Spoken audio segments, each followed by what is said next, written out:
the burning question. Does the narcissist miss you? I want to think that they do, or maybe you don't. Just what is going on? Watch this video because I'm going to answer why and what is going on.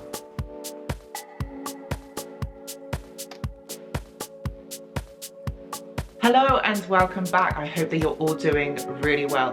So the question is, do they miss you after they discard you? It's probably something that you have wondered. It's probably something that you have thought about. I'm going to talk about this in the video. Look, the narcissist experiences emotions. They experience things a little bit differently to say maybe that we would, but do they miss you?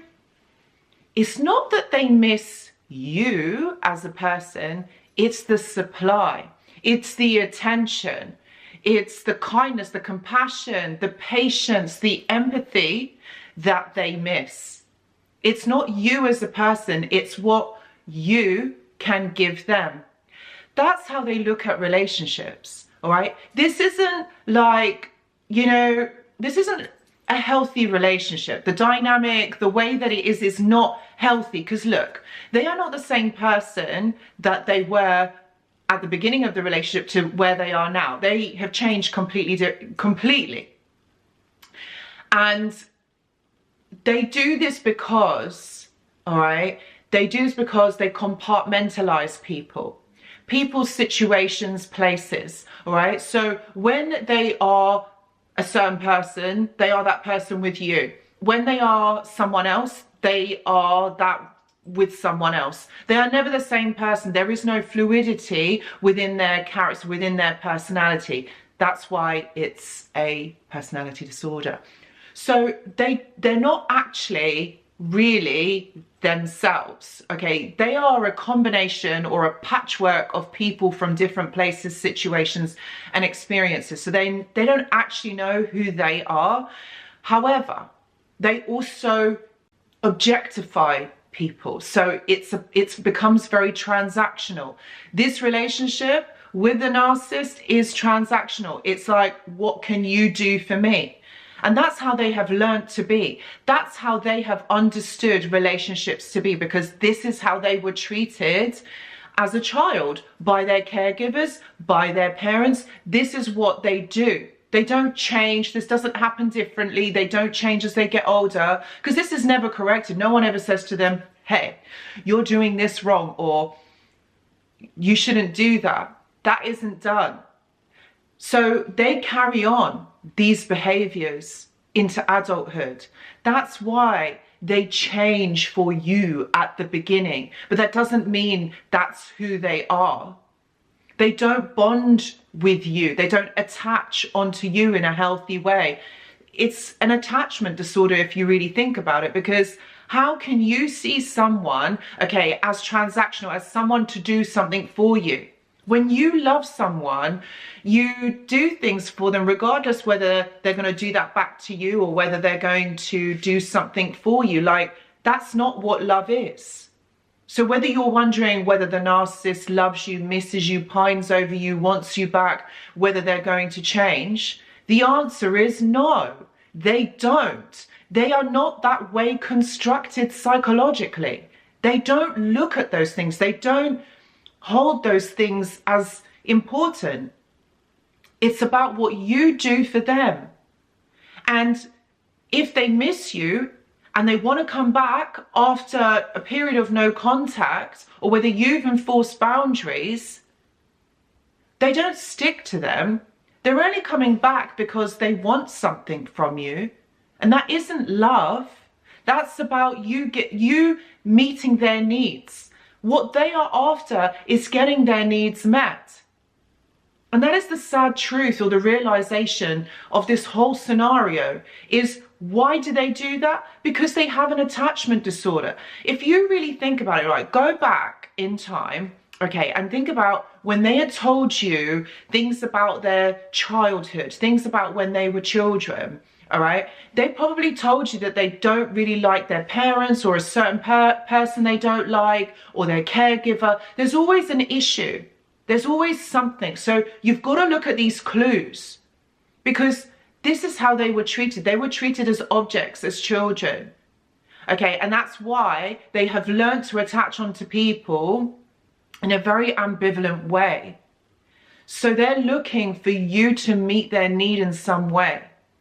They are looking for validation from you.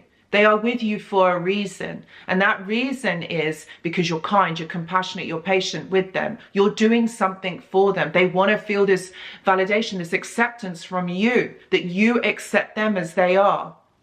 On some level, they know that this relationship isn't going to last. They know that it's going to end. They know that you're not going to put up with this behavior, because you're going to see through the illusion. You're going to see through this. They know this. And that is the biggest lie that they tell you. They say, oh yeah, we're going to last forever. Everything's going to be fine. It's not, because you see through it. And that's the thing, my friends. You see, in that time that they are with you, in that time that you are putting up with their treatment of you, okay, this is how they were treated as children. This is how they have learned to be. So they're just repeating those patterns with you. But they know that you're going to see through this. They know that this is dysfunctional. So they try and get their needs met in between this time. In this time that they have got you, they are going to get their needs met. That is what they are looking for. Yes, it's dysfunctional. Yes, it's not all right. But they know. This is why what they do is always so covert. You don't realize that it's happening at first. And this is how you bond to them in a traumatic way. You don't bond to them in a healthy, happy way. There's never a resolution within these dynamics.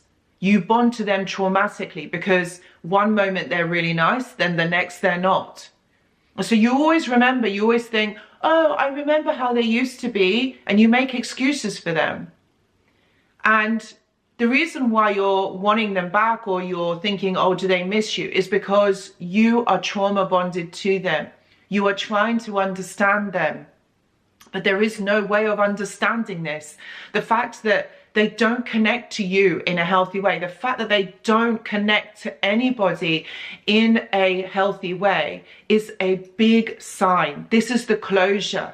So it's not about thinking, oh, do they miss you? Yeah, they miss you, but they miss you for the supply that you give them. They miss you for the things that you do for them. If you think about it, they're like children stuck in adults' bodies. They need someone to look after them emotionally, psychologically, even though they probably show you that they don't. But that's what they want.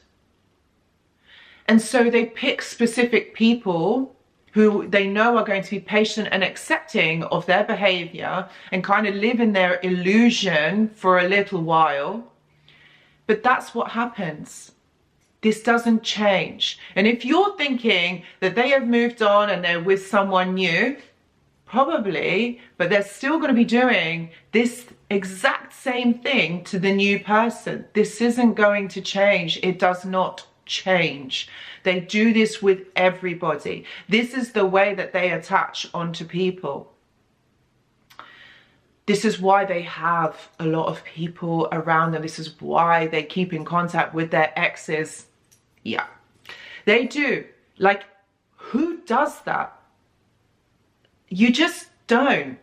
You know, you don't swing around in roundabouts, like going from one person to the next, one person to the next, looking for new people. This is what you've got to look at. You've got to look at their behavior. You've got to look at what they do. They have these people on rotation because that is what they are looking for. It is that attention. It is that validation. Think back to your relationship or your interaction with that person. Like, how many times did they contact certain people? How much time did they spend on social media? How much time did they contact other people? They don't know how to self-soothe, so they're looking for that outwardly. They're looking for someone else to do that for them. And that is the validation that I'm talking about. That is what they are looking for from other people. So if you're thinking, oh, do they miss me? Do they want me? They want you for that. Not that they want a relationship. To be honest with you, they don't want a relationship with anybody because they don't know how to be in one. They know that at some point this is going to end, which is why they have a lot of people in different places, a lot of supply, a lot of people that can give this to them. Because they know at some level you're going to know and you're going to remove yourself from them. They want to make things easy for them. They don't want to have a difficult life. They want things to just flow, but their way, which is why the control for them is so important. They're not looking for resolution. They're not looking for you to be happy. They just want things to flow. They just want things easy. That's what they want. That's what they're looking for. What I would say to you is this, you know, I know that it's really difficult, especially if you've just come out of this interaction with the narcissist and you're thinking, do they miss me? They don't experience emotions, situations, and people the way that me or you do. It's completely different. They're detached. They're detached from themselves. They can't attach onto others. They can't attach onto you. So thinking, do they miss me?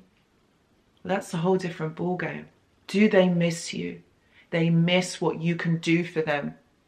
They will come back around. They will contact you if you allow them. So this really is up to you whether you're going to allow this communication to come in, because they will. They will watch you. They will want to know what you're doing, why you're doing what you're doing. They will try to hoover. However, if you are strong and you have got strong boundaries and you're going to say, no, I don't want this anymore, they won't get back in contact. That's what they do. Can you see how problematic this behavior is? Can you see how difficult this actually is? You don't deserve this in your life. You deserve someone who is going to be kind, compassionate, and lovely, and love you for who you are, not looking for you to give someone something. That's not what love is. That is not what friendship is. That's not what family is either. So just think about that. Do you really want them to miss you? Probably not. So I really hope that this video helps. I hope this gives you more understanding, more clarity in what's going on.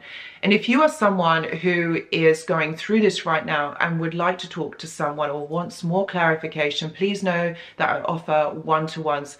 Please see the description box below. Also, I've got a mentorship and I've also got a journal club. If you would like to join them, please see the description box below. Also, I do have a Discord channel where I'm starting up a supportive community that you guys can interact with one another. If you're interested in joining, the link is in the description box. Please see the link and I will see you in the next video. Really hope this has helped.